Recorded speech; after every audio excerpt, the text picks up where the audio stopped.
Welcome to tonight's On the Edge with me, Theo Chalmers. Tonight's show is live, so if you have any questions for our guests during the show, text them to 87778 with the word EDGE, a space, and then your name, location and your message.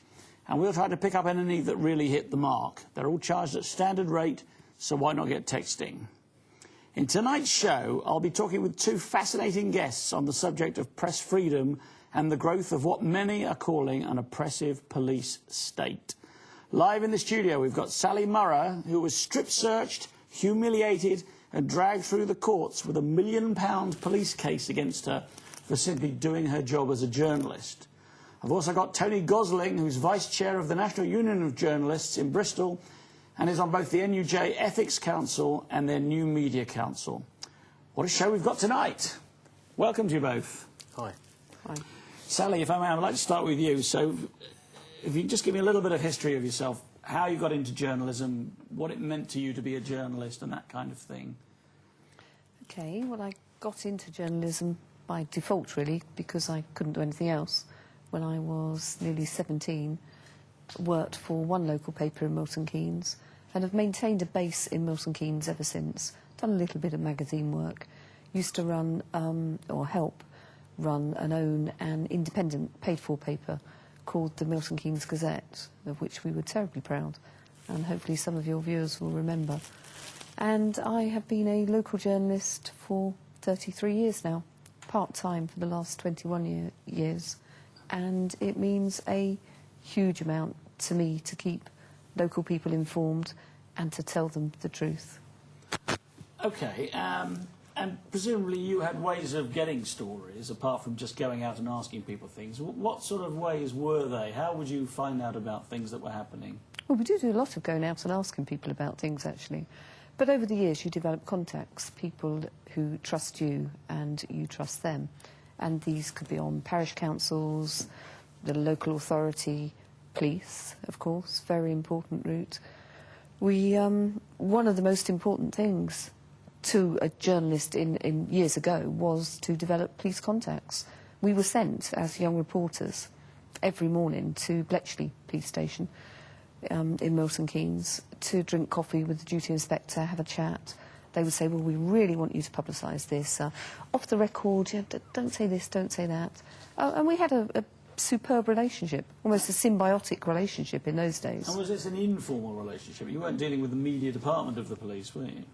No, we did do. Over the years, they did cultivate one, and it grew from a press officer to whom you could call up and say, hey, is this true, is that true, to a recorded voice bank tape that you could listen to every morning. I can't remember whether we had to pay to listen to it. We very possibly did.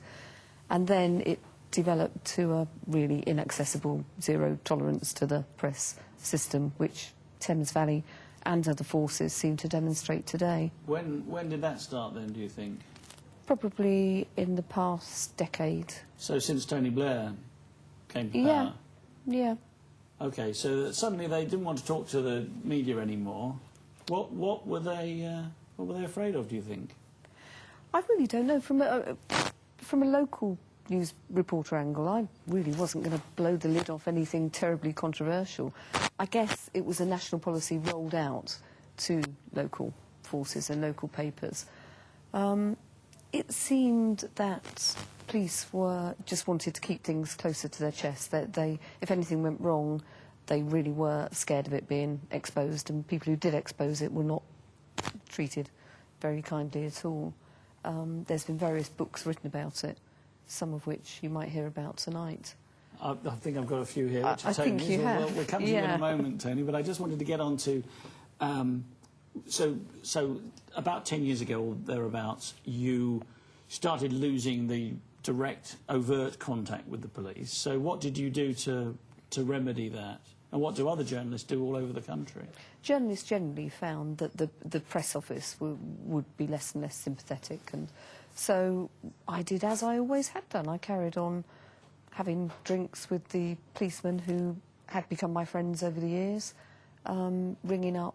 If, for example, the press office put out one paragraph about a burglary that I felt warranted more, I'd just bypass the press office and go to CID, many of whom I knew and say, hey guys, what happened here? You know, can we make this into a page lead? So I would just go the backdoor route, which I think every journalist should do. And you did this for years, presumably? Oh, decades, yeah. Decades. That is journalism. OK, so I know you had a relationship with a particular policeman, Mark Kearney. Yes. Who's also very much part of this case, what happened to you when, you know, a lot of extraordinary things happened to you. Do you want to talk a bit about how your relationship with him worked and what he was involved with at that time? I met Mark in the early 90s, I think it was 1992, when I was a single mum, and he was the press officer. In those days, they still had a very good press officer, and he was a good one. And that was when the relationship developed, which was known about during the police. We were terribly professional about it. I would go to all the police functions. He would come to the newspaper functions. After the relationship finished, we remained incredibly good friends, and still are today, thank goodness. And he was, at that stage, in CID in Milton Keynes. And obviously that's a huge source of stories. He then went off to join the Regional Crime Squad, during which time we didn't really communicate story-wise at all. And then came back, worked in CID, then latterly... In Milton Keynes again. And then, about 4 or 5 years ago, he was moved to Wood Hill Prison, which is a Cat A prison in Milton Keynes, where he became the police prison, like, liaison, police intelligence officer, liaising between the prison and the police. OK. And that, I think, was when police maybe started getting worried about our friendship. OK, I don't know whether it's worth talking about Sadiq Khan at the moment, or maybe keep that for a bit later, because I know there was something that involved an MP there that he was also involved in. But tell us a bit about what triggered your arrest and the treatment you received at the hands of the police. Can you tell us about that? What was the story? In interview, they produced 5 or 6 stories, a couple of which I hadn't written. Somebody else had written them, so I really didn't know about them, all printed in the Citizen. The 3 charges, one of the stories concerned a local footballer. He played for MK Dons. He had been arrested at his own engagement party for, this is very topical actually, for allegedly glassing, I think putting a glass in the face of a person at the party, who I later discovered to be a DJ. I actually found that out in the disclosure in my own court case. So huge story, huge local story. Charges were subsequently dropped. Police actually never got obtained the CCT evidence on time, so could never really find out what did happen. That was one. Ironically, it did not come from the police, and this is the huge irony. While I always said I've had hundreds of stories from police officers, this one was phoned in by somebody I believed to be a member of the DJ's family, saying, this happened 3 months ago. Why haven't police done anything? So the police were arguably negligent in that they hadn't collected the CCTV footage. I would not like to answer that question, Theo. They might arrest me. But certainly in their own court disclosure, they had to disclose why this case never proceeded, and whether the man was guilty or innocent could never be ascertained, because you had a certain time limit to collect the CCTV footage, and it wasn't collected. OK. I've just been hearing from the gallery that we're having a bit of a problem with your mic, actually. OK. We're going to carry on. We're going to carry on until the break, and then we're going to play around with your mics a bit. Anyway, OK, so you received information about this story and others from Mark Kearney, who was a serving police officer. And then something happened. Do you want to talk about what happened and how you were treated? I was off work. I was doing up an old house I'd bought. I'd been on leave for 2 weeks. And I was driving home after buying wallpaper, and got a really bizarre call from someone who said he was a DI Gary Young. Could I drive straight home? And I really thought something had happened to one of my children. I panicked. And he... Well, he didn't tell you what it was about. Well, because I absolutely freaked. He said, my children, what's happened, what's happened? And I was driving. I was on the mobile phone and driving, which wasn't good. But he knew that because they'd been bugging the phones. So it was kind of a dangerous way to talk to somebody. So he inferred that I was under arrest and had to go home. I nearly crashed the car. So I went home, and within seconds, police cars swooped on the driveway. I counted 8 officers in total. They searched my house, which was crazy. It was still a building site. They were going through my purse and taking bank cards. I was just totally and utterly bewildered. Did they say you were under arrest? Yeah. Yeah, they said I was under arrest for a common law offence of aiding and abetting willful misconduct in a public office. Which is quite an unusual charge, isn't it?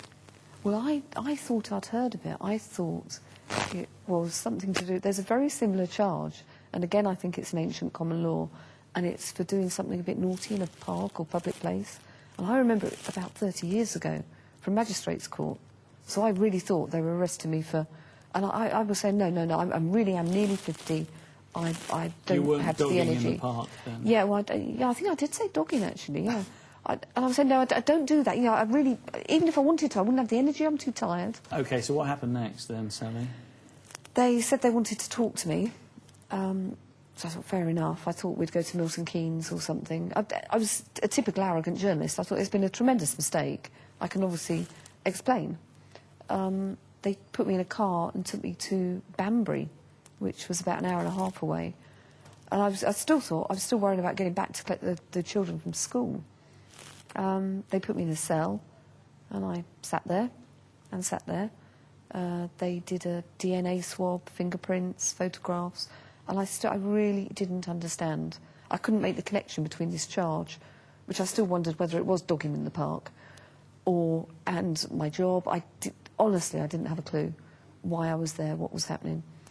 I was interviewed. I was kept overnight in the cell. And they strip searched you, apparently? Not that time. That was the next time. OK, I beg your pardon. They interviewed me the following day for what seemed like hours, and finally let me go in the early evening. I was held for just over 30 hours. Were you charged? No. I had to go back several weeks later.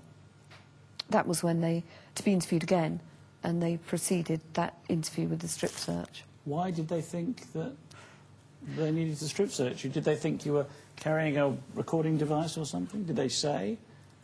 No. What had happened, I suffer from migraines and have to take pills every 4 hours as a preventative. So there'd been a lot of discussion about this the first time round. So the second time I thought, I'm going to be prepared. So I went to the doctors and I got a packet of the migraine pills with a label on by the doctor. And I also take a herbal remedy called Calms, which just keep you relaxed and don't give you migraines. OK. Did I just advertise there? I'm sorry. So I bought a sealed pack of those. But because the first time I was in custody, I had to beg for these pills, and they had to call the doctor out twice, just simply to say, well, for God's sake, give her a pill. They're herbal. So I thought, what I'd do, I had a couple in the pockets of my jeans. But I'd worn the jeans the day before, and I've always got a couple of these little pills on me, in case I haven't got my bag or something. So they found, I think, 4. And even though I'd said, look, these equate totally to the packets of pills that are here, I've handed into custody, they're not dangerous drugs. To strip search me, you need to believe that I'm carrying Class A drugs or a weapon. I am not. They absolutely insisted. So they insisted on strip searching you? Yeah, I think it was a tactic to... I think so it wasn't... They didn't suspect you of having Class A drugs. They didn't say that, presumably. Do I look the type? Well, it's not for me to say, is it? No, I think it was a tactic to... I think I was possibly getting... The first time I was in shock, I'd had several weeks to think about it. I was getting indignant, maybe a little too aware of my rights. I was very polite, but I think it is used as a tactic to batter somebody down. And it did. It really shut me up. So to cut to the chase then, we've got a minute before the break. So what happened then? That you were charged formally... I was charged on November the 5th, 2007. And you were told what? That I could go to prison for life on this charge. Life? Yes, for life. This is for talking to a policeman? Yeah. About a footballer? Yeah, and a couple of other local stories. And I realised I'd been bugged. and was told I'd have to go through the Crown Court system. Okay. Well, that's quite extraordinary. But we've got to go to a break now. So we're coming out for the break. If you'd like to text in your questions or comments for Sally and Tony, who I will talk to, promise, why not do so now? 87778 with the word EDGE, a space, and then your text. See you very soon.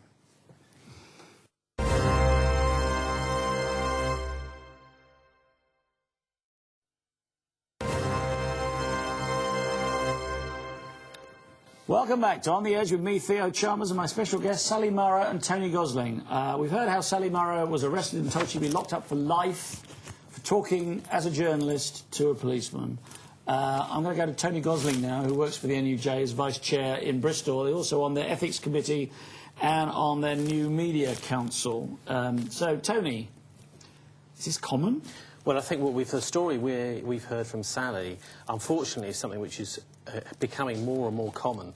Certainly my experience echoes Sally's, that when I was working in the early 90s for the BBC, I could see at the time that the relationship between journalists and the police was changing subtly and slowly, away from really the journalists calling the shots to the police calling the shots. Quite often, I mean, the public relations people now try to be the only contact that journalists have with the police.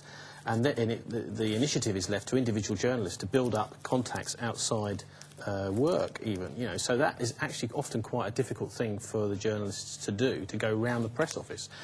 The police officers themselves can get into serious trouble for talking to journalists and not going through the press office. So we've seen the press office go from a sort of small department which is helping communications between the police and journalists to having almost a monopoly on communications between police and journalists. And of course, a lot of young journalists don't have the contacts that the older journalists do with the police to at least get another version of events, which isn't the official one coming from the police press office. So, you know, I think we're living through a bit of a crisis in investigative journalism. It's very difficult for journalists to get to the bottom of events if they don't have access to the police officers direct, and they have to go through the press office for everything. And it's not just the police, of course, it's all sort of corporate communications, where the press offices and the PR departments of big businesses and the police and government are trying to limit the contacts that journalists have with ordinary members of staff in those organisations. Okay. So, do you think that this is some kind of intimidation? I think, yeah, it's management from the highest levels in the police is slowly changing. They're very conscious of their own public image, and they want to make sure that they manage that public image. That is to say, stories where the police have maybe not done their job properly, they do everything they can to manage those getting to the press. They try and stop them. And also, I would say it's quite... I mean, I've heard anecdotal evidence that when the police hear that, that a particular journalist is onto a story which may be embarrassing to the police, the press office and other police will then go over the heads of the journalists directly to the editor or management to attempt to get the story killed in that way. So we're seeing, you know, I think a big change over the last 20 years to do with the sort of journalism that we're seeing on our TV, radio and in the newspapers. And I think all you have to do is have a look at the lack of investigative programmes, documentaries we're seeing on our TV screens. Really, we've only got a couple now, like Dispatches and Panorama. If you go back 15 years or so, I made a little list earlier of a few. There's World in Action has disappeared, Rough Justice has disappeared, This Week, First Tuesday, Cutting Edge. All these investigative programmes which used to really go in depth into big issues affecting the public, and now off the air. There's hardly any real investigative journalism, particularly in TV and broadcasting, going on anymore. OK, let's just go back to Sally for a moment then. Sally, in terms of intimidation, or evidence gathering at least, I understand that your car was bugged, is that correct? And all the conversations were recorded while you were on... were you on bail, or...? No, it was before I was arrested. Before you were arrested? Yeah, the police never admitted to bugging my car. They did, however, bug the police officer's phone and his car. So any conversations that happened between him and I in his car or his phone, they recorded. We didn't have a clue. We were being bugged for, I think it was 6 or 7 weeks before we were arrested. I didn't have a clue. He had a suspicion. And in funnily order enough. to do this, do they need to have a magistrate approve it or something? Oh, no, higher than that. No, they need to go very, very high. I mean, I would be very surprised if the government didn't know about it. Certainly the most senior police officers would have authorised it, and a senior judge. But, of course, the judge will only really sign whatever they tell them to, because he or she is facing the evidence that they are being given by police. So that bit was easy. Well, let's look at why they might have been particularly interested in Mark Kearney, because he was a liaison officer for the police at Woodhill Prison. Yes. And at Woodhill Prison, I mean, do you want to tell the story, or shall I? I think you should tell the story. Well, you tell it, because I really was unaware. Sadiq Khan is a Labour MP. Yes? He's also a lawyer, solicitor. Mm-hmm. And he had a client who was involved, well, he was a Muslim who had some kind of charges against him that may or may not have related to terrorism. Mm-hmm. Is that correct? That's right, yeah. And Mark Kearney, as the policeman liaising in that prison, was asked to bug their conversations. This is a conversation between a solicitor and his client, who also happened to be an MP. Mm-hmm. More than once he was asked. More than once, and he was very uncomfortable with this, I understand. He was uncomfortable. And I don't want to put words in his mouth, but he's not here, and this is what I've read, so... He would tell you himself he was extremely uncomfortable, so much so that he said to me, as a friend, as one would download to a best friend at the time, I have been asked to do something that I think is illegal. And I did not even ask the name of the MP, because I knew if I did, it would compromise me. So you didn't even write this story, did you? No, I didn't even know the name. How did it come out then? It was ironically leaked as probably by a journalist, one of the many, many lawyers who saw our papers, I don't know. But it formed part of a very important part of Mark's defence statement, in that this is what I did know and this is what I did not tell Sally. So why are you bothering about all these silly, tuppenny halfpenny little stories? So it seems that the police were so concerned that he would tell you that he's been asked to do something which is illegal. Is it illegal? According to the... Well, again, that was debatable. There was a huge inquiry, wasn't there, Sir Christopher Rose?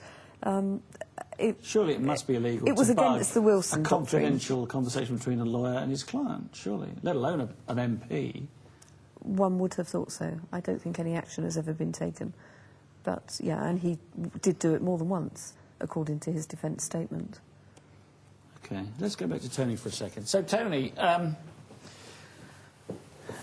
we're seeing, according to you, the relationship between the media, or the free media anyway, that's prepared to talk about things which the government doesn't particularly like, and the police breaking down, apparently. Can you give me any other examples of this? Well, I think, yeah, I mean, one of the books, maybe you can hold it up there. This Which one? The middle one there, this Untouchables book. This is a fantastic book. If anyone can get hold of a copy of it, what it does is it goes into some of the scandalous stories to do with the Metropolitan Police, which haven't made the papers. Most of that stuff is just bits and pieces that I think is it Michael Gillard and Laurie Flynn have put together after over several years of investigative journalism. And what we're finding is that the police are becoming so good at controlling what gets out to the public that a lot of these stories aren't coming out. So that really is a kind of compilation. The other book you've got there, Filth, by Duncan McLaughlin. Now, Duncan worked in Scotland Yard's drug squad, and he's quoted in the Sunday Times back in the 90s as saying that actually the drug squad at the time was the best organised criminal gang in the country. Now, this is quite scary stuff. If we've got senior coppers who are, or police who are possibly involved with criminal gangs, this, in a way, links up with the kind of treatment we've seen Sally be subjected to, the bullying, the intimidation, the sort of thing you would expect from a kind of gang culture, which it seems is creeping from the criminal fraternity into some elements in the police force. And of course we're relying on the Independent Police Complaints Commission to sort these things out. And I think we're seeing time and time again that the IPCC are falling short of doing their job properly. And, you know, who polices the police has always been a question in democratic societies. Who is policing the police? And we're often finding that, that it's police officers, sometimes with questionable records, that are actually investigating their own colleagues. I don't think this is an adequate way, really, of sorting these things out. So as a member of the NUJ, I know that the NUJ supported Sally in her court case, which, you know, this was this massive court case in the High Court that went on for how long? Well, it didn't. It went on ran on for about 3 weeks on legal arguments. The whole procedure took 19 months. 19 months. So 19 months of your life, and you had to put your children in boarding schools or something? I mean, I put my son with learning difficulties into a care home and my eldest daughter in boarding school because I thought there was a fair chance I would. It was go also to prison for corrupt. life. You seriously felt that you would go to prison for life? Yeah, because the whole thing was so for doing bizarre. your job as a journalist and simply talking about a footballer, which seems to be the only case. Yeah, and a local murder. Even though in neither case had I been given information, the whole thing was so extreme, so surreal and corrupt, for want of a better word, that I thought, yeah, they probably will win here. There's a fair chance. So I had to take precautions as though I would. So, in the end, you won on a technicality, didn't you? I think I've got a quote here which I'm going to read out, which is from Sir Alan Green QC. And I beg your pardon, that's not the one I wanted to read out. Aha.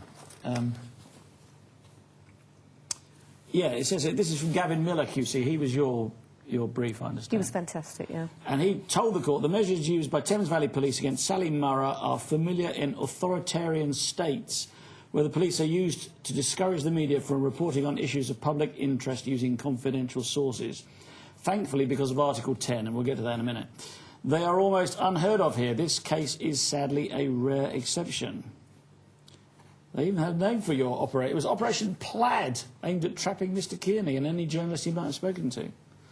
But the Thames Valley Police said the force was disappointed with the collapse of the case and they behaved entirely properly in obtaining evidence that Mark Kearney passed information to a journalist. So, Article 10. Yeah, which was more than a technicality. It is a massive, groundbreaking thing for every journalist in the world. OK, and what does Article 10 say? This is European law, I understand. Well, it's the journalist's right, it's the freedom of speech, which everybody should be familiar with, but the police should treat journalists with slightly special privilege under that article. They should have, for example, taken me and said, can you disclose your source? And when I said no, I would never disclose the source. No journalist ever discloses a source. They no, should if they have want to taken... keep being told things, I'm sure. Well, it's like asking a GP to give a patient's details. It is that important to us. It really is. I don't know any journalist who would. Well, I can reiterate that because I was arrested last summer and also refused to reveal my source to the police. And I think this is one thing that all journalists feel very strongly about. The police are there to try and squeeze sources out of you. If you do reveal a source, you reveal their location, their name, etc., then that means that really you're tainted as a journalist for life. You know, that means that nobody is ever going to be able to trust you with confidentiality as well. And one of the other things, which is another thing which the union has been looking at, as well as other organisations, is the fact that we're living increasingly in a surveillance society where mobile phones can be tracked. So if you're meeting a source, a confidential source, you need to be very, very careful that you're not actually under surveillance at the time. You're not under a CCTV camera, and you've not got mobile phones with you or any way that the police could be tracking you. And I think this is one of the most pernicious and maybe not so well known things known to the public, ways that the surveillance society is actually having a chilling effect on journalism and on investigative journalism particularly. So is this becoming more and more common then, that you've been arrested, Sally was arrested and told she'd be in prison for life? Presumably they didn't say that to you, Tony? No, but they did say that they could keep me for a long, long period of time in the cells. Days or in the cells. They wouldn't tell me exactly how long. I said, well, surely you can only keep me for 24 hours, and they were saying, no, we can keep you for longer. Eventually they released me after 24 hours, because it subsequently came out in the records, in the police station records, as I would advise anyone who's ever arrested, make sure before you leave the police station to get a printout of all your records, things that have been done to you whilst you're in the police station. You should do that. And in there, yes, and in there it explained that the original arrest of me and my wife, because of course, you know, I think this is the same as happened with you, as your family were dragged in as well. Your wife was arrested? Yes, she was my fiancée at the time, and we were just 3 days away from getting married when we were both arrested. That they told us that the original arrest had actually been unlawful in the police records. That it actually said that in the police records. So did you then sue for? Well, I'm actually in the process of attempting to get compensation for a wrongful arrest. Yeah. But not suing them. Well, that is I mean, we will hopefully get some compensation, both of us. Well, that's extraordinary, isn't it? So, I mean, they treated me just as they would anybody else. There was no special treatment as a journalist. Which and what had you ridiculous. done, or what were you alleged to have done? Well, I interviewed a woman who was on the run from social services, and with her 5 daughters, who eventually ended up in Germany. Well, they were supposed to be taken into custody. She had come to me saying, "I fear that I'm going to be sectioned and my daughters are going to be taken away from me. I want to at least have my side of the story on the record." And so, of course, when I was arrested, I refused to tell the police where I believed she was, even though I wasn't certain. I wasn't going to give them any information about where she was. Blimey. Tony, we've got to go to another break now. Once again, if you'd like to text in your questions or comments, why don't do so now? I know a few people have already texted, and I will try and read those out shortly. I will see you very soon. Thank you.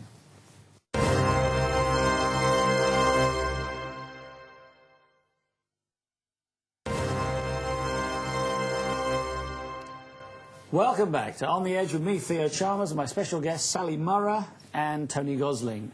Sally, we've heard about intimidation, we've heard about unlawful cases. Do you hate the police now?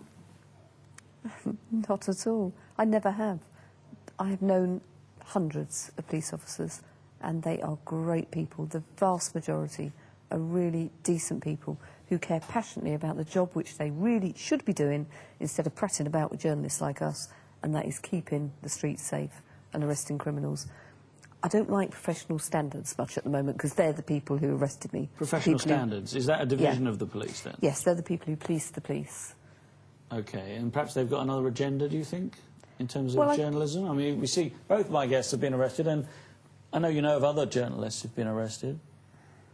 I think police who reach professional standards are technically there to clean up the police, but I think they're given a very wide remit, maybe too much power, and traits such as vindictiveness and a few personal vendettas and bullying, they seem to be positively rewarded at that level. Whereas your average policeman that really, or women of course, really they're good people, and I'm not at all anti-police. I never have been.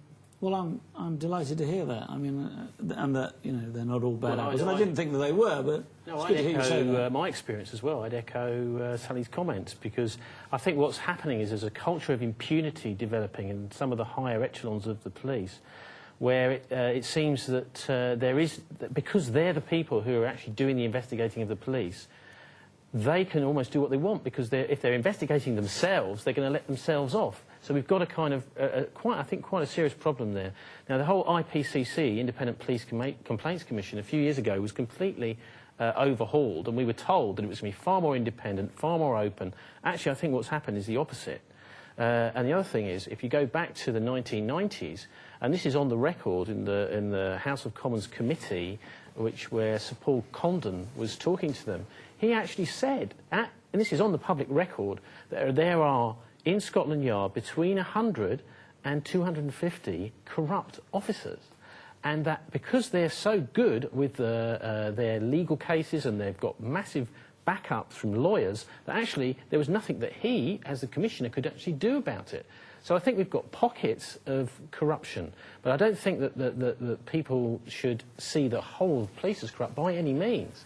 It's just that we need somehow, I don't know quite how as a society we're going to do this, is to stop these pockets developing and also do something to lance that boil. OK, well, I wonder if there's a political agenda. I've got a question here from Simon McDermott in Devon, and he says, do you think that we are now living in a country that is using a disguised form of fascism to control its population?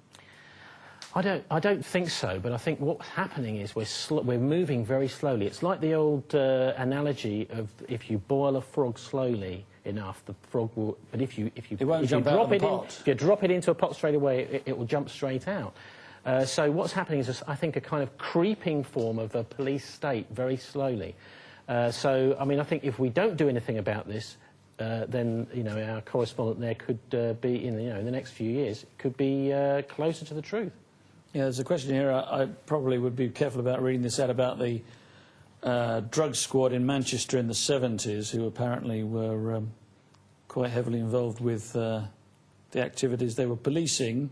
Let's put it that way, but I don't suppose you have any knowledge of that. I mean, another thing which doesn't help is the fact, I mean, I don't know what it's like around here, Sally, but Avon and Somerset Police, our police headquarters is actually right out of the city, and it's on a kind of distant hill near Portishead, miles away from anywhere, and it's surrounded by all this massive security. So there really is a kind of, almost like an ivory tower mentality developing within certain police forces at the higher levels.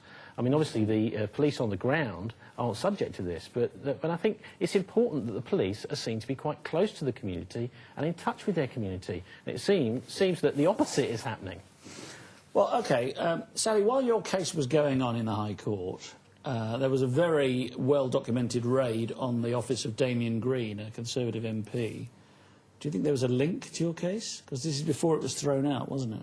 The day before my case was thrown out, Damien Green was arrested on exactly the same charges. Which is this unusual charge? Yeah, the same that nobody had heard of before.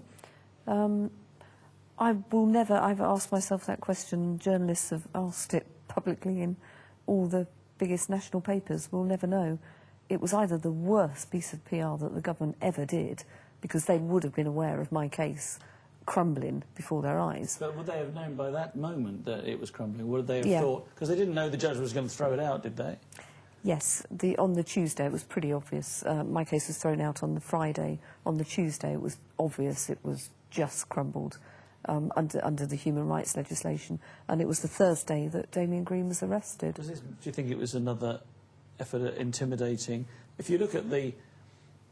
If you have a motive to stop the media reporting and perhaps to stop independently thinking MPs from acting, then you have to intimidate them in some way, presumably. And do you think that was part of that agenda, if that was an agenda? I think it probably was an intimidation thing, but I still think the timing was absolutely lousy and crazy. Whether they thought one story would bury the other, I don't know.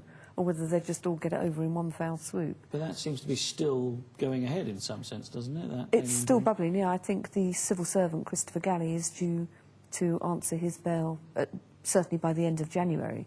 So there'll be a decision there. And Damien Green's is due to go back in the middle of February. So please, somebody, the CPS, the government, whoever pulls the strings, will have to make a decision on whether or not that case is going to go ahead. I thought it was interesting that on the BBC they showed a clip of Gordon Brown when he was in opposition, proudly saying, yes, he's received a leak about something to do with the National Health Service, I think. Show me an MP who hasn't. Yes, well, if he's doing his job, I would have thought it's a prerequisite. What was the interesting point, though? At least they didn't arrest any of the journalists that the alleged stories were allegedly leaked to, which was an interesting point, because that was my equivalent. So at least maybe my case taught them something. So, all right then, well, where do we go from here? I mean, Tony, what do you think? You're a senior man. The irony of the Damien Green case is that, of course, government departments use leaks all the time in order to cultivate good relationships with journalists. So, for example, if say, somebody at The Guardian writes a story that the Home Office don't like, then it'll be all the other papers that get all the exclusive leaks from the Home Office, not The Guardian. So, it seems to be control the media in that way. A bit hypocritical, really, for them to pick and choose which people they want to arrest for allegedly leaking material. But I would like to just plug, if I may, there is a campaign called the Campaign for Press and Broadcasting Freedom, which isn't all that well known, but which documents all this kind of material, because a lot of these, the smaller cases will pop up in the news from time to time, but obviously journalists really want to keep track of these kinds of things, and it's something like £10 a year to subscribe to this, and you'll be kept informed of all these issues that are affecting what we see and hear on our TV screens and our newspapers. Is there a website? Campaign for Press and Broadcasting Freedom. Well, you can just put that into your search engine. It's CP, I think it's cpbf.org.uk. cpbf.org.uk.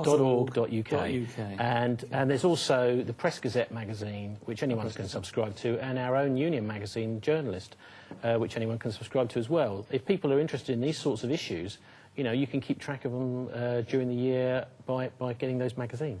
OK, well, we haven't really got to where it's going to. I mean, I understand that you've got this organisation and so on. Where's it going from here, do you think? You could, I suppose, argue that the people who arrested you have learnt that that doesn't work in the way that they did it. Is there going to be another way of intimidating journalists, do you think? I hope not. I hope that journalists, the combined press, who were fantastic in my case, every journalist in the nation, I think, will get the message across that journalism, we are not going to settle from anybody, be it police, government, health authorities. We will not settle for press releases and official information that they want us to print. That is not journalism, that's advertising. But there are plenty of arguments, and I hear them all the time, that the media is so much controlled by a very select few. I know that the paper you write for, the Milton Keynes Citizen, isn't actually owned by one of these global, international Murdoch-style operations, but you've got a little chart there, haven't you, Tony? Yeah, I mean, I think the very few media people who own virtually everything. That's right. I mean, there are really... Most of the world's media is owned by just 6. And this is a chart which was co-produced by the campaign I was talking about, the Campaign for Press and Broadcasting Freedom. What we're seeing increasingly, and what with the financial crisis that's going on at the moment, we'll see more and more small papers being bought up by these big players. And, of course, what the big media corporations do is they'll own a TV station, a satellite station, radio stations and newspapers, and they use each one of those, and often magazines and book publishers as well, to promote each other. So, you know, like, for example, Sky promoting The Times and promoting HarperCollins and all these kinds of things. So I think the way that the media has changed over the last 20 years has been really quite bad for journalists on the ground. Yeah. It's meant that... often, newspapers are bought and sold for their political influence, rather than the power being to the journalists and investigative people on the ground.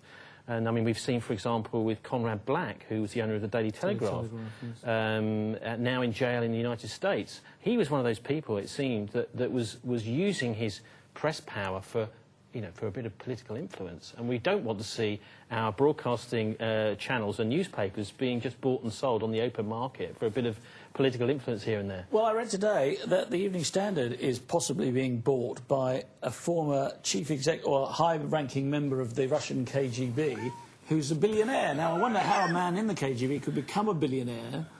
But I also wonder what he might want to do with the London Evening Standard, since it's actually available over most of the south of England. It's a massive paper, isn't it? Well, that's a very good question.